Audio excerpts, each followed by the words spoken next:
Funky itu seseorang yang lebih berani menjadi dirinya sendiri, sehingga kadang-kadang penampilan dia di tengah orang banyak tuh menjadi terlihat berbeda gitu.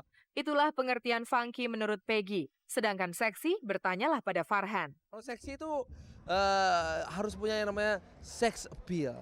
Jadi nggak perlu terbuka, yang penting begitu ngelihat langsung langsung jos, langsung jos, langsung wow itu seksi. Nggak harus terbuka begini nggak, tertutup tapi transparan. Wah itu oke.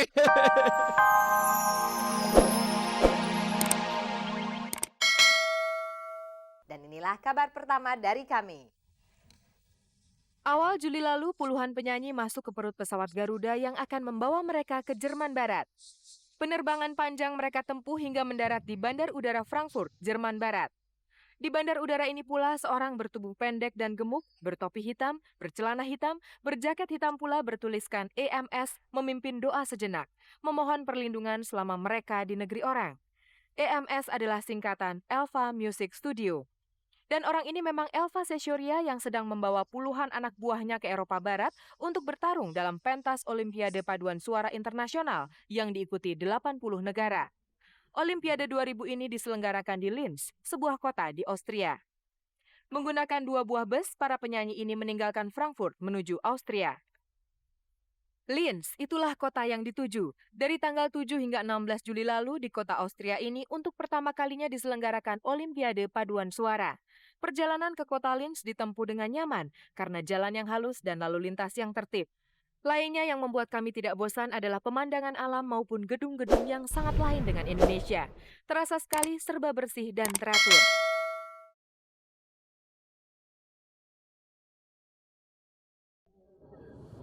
Oh, indahnya. Itu tadi komentar Lita Zain dan Agus Wisman. Lita dan Agus bersama Uci dan Yana Julio adalah pilar utama Elva Singers. Dalam lawatan ini, Yana Julio mengajak istrinya, sedangkan kabar-kabari menugaskan Are untuk meliput Olimpiade Paduan Suara di Austria ini dengan bantuan Biro Perjalanan Jalan Tur. Nama terkenal lainnya yang ikut dalam rombongan ini adalah Andin, penyanyi bersuara Jessie yang disebut-sebut termuda di Indonesia. Tiba di Linz, suasana perlombaan langsung terasa, dan terasa pula disiplin seorang Elva Seshoria. Lihatlah gambar ini.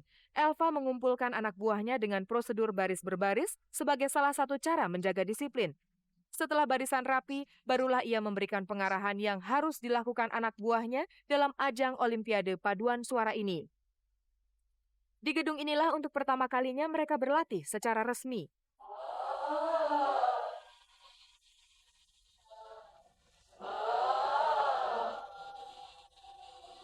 Tidak ada yang cengengesan atau main-main. Di sini terlihat sekali wibawa Elva Seshoria yang nyaris tidak pernah tersenyum selama ia bekerja.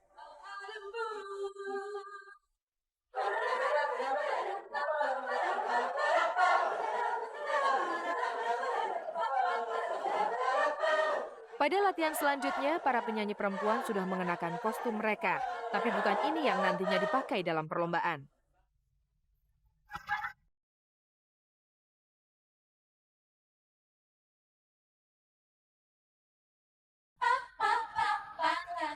Dan inilah sebagian anggota paduan suara anak-anak Elva Seshoria.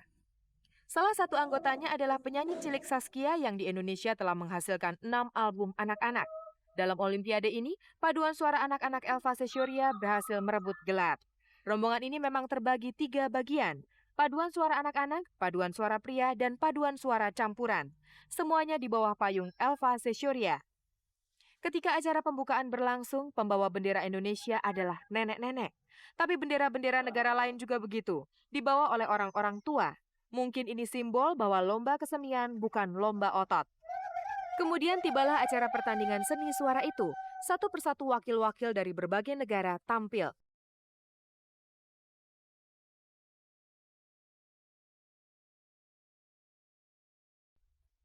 Nantinya dalam keputusan Dewan Juri, paduan suara pria Elva Seshoria ini dinyatakan keluar sebagai juara.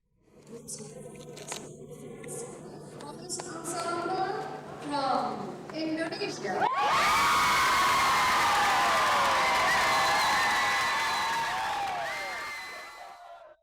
Anak-anak didik Elva memang hebat. Dalam kategori lainnya, mereka bisa memaksa penonton memberi tepuk tangan sambil berdiri atau yang dikenal dengan istilah standing ovation. Di belakang panggung, mereka menyambut segala kemenangan itu dengan kebanggaan besar. Inilah salah satu keberhasilan yang akan menyentuh jiwa penyanyi manapun yang mengalaminya.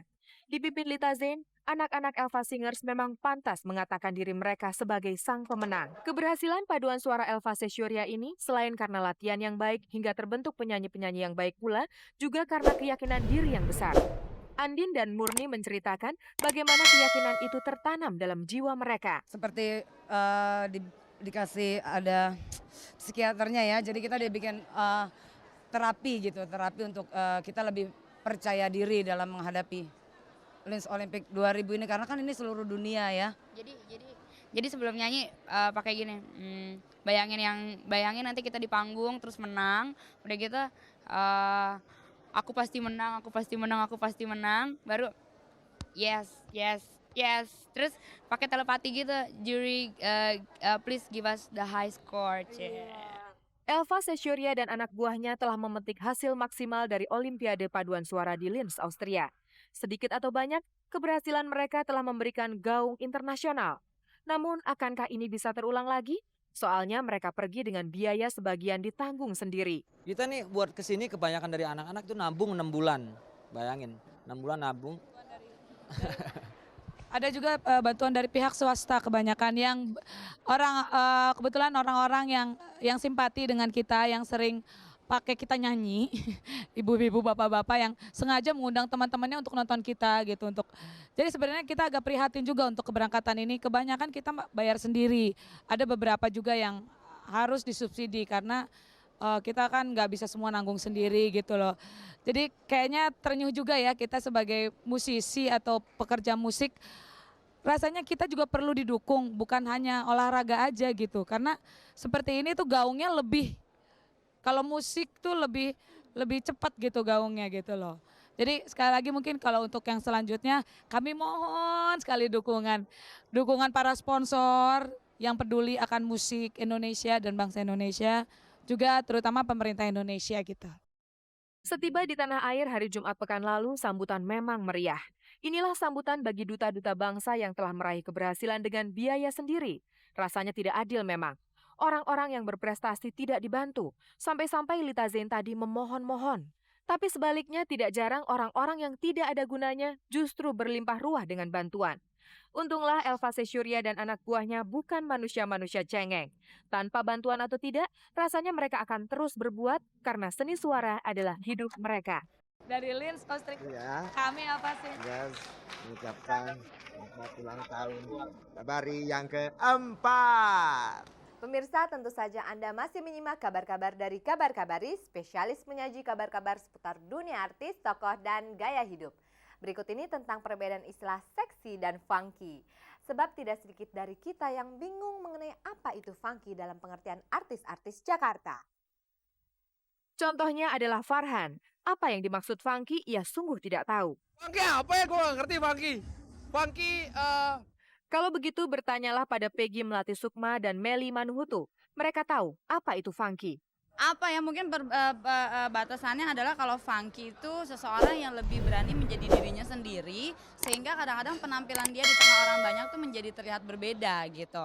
Itulah pengertian funky menurut Peggy. Sedangkan seksi, bertanyalah pada Farhan. kalau seksi itu harus punya yang namanya sex appeal. Jadi nggak perlu terbuka, yang penting begitu ngelihat langsung jos.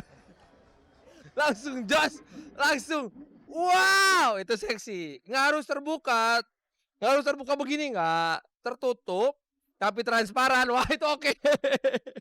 Di sebelah sana ada Sania dan Reina. Apakah sosok seperti Sania bisa disebut seksi? Aduh, kalau aku nggak bisa ngakuin diriku seksi, tapi ya kalau orang punya opini aku seksi ya nggak apa-apa juga. Karena seksi itu kan indah ya. Betul. Dan memang kalau memang you got a skin to show man, it doesn't matter what's the matter of being sexy gitu. Jadi ya artinya tuh jadi tidak ada masalah untuk berseksi-seksi ria kalau emang kamu pede dan memang punya badan untuk diliatin gitu loh maksudnya. Jadi tidak apa-apa ya. Tapi bagi Peggy Melati Sukma, seksi tidak hanya sebatas tubuh.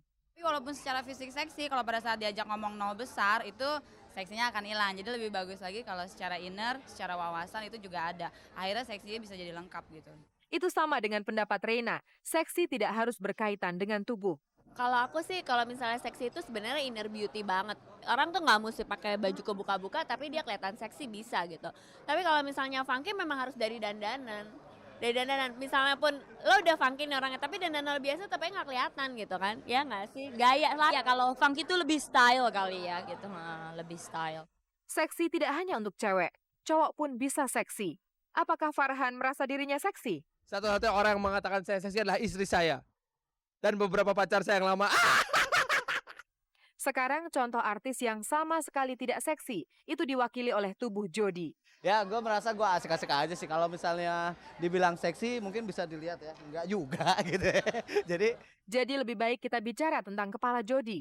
Aslinya ia botak, tidak berambut. Oh, my palsu hair this is from my designer from Nagaya. Jadi naga-naganya ya iya gitu maksudnya.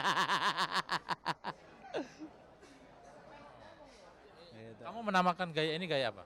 Ini gaya hidup.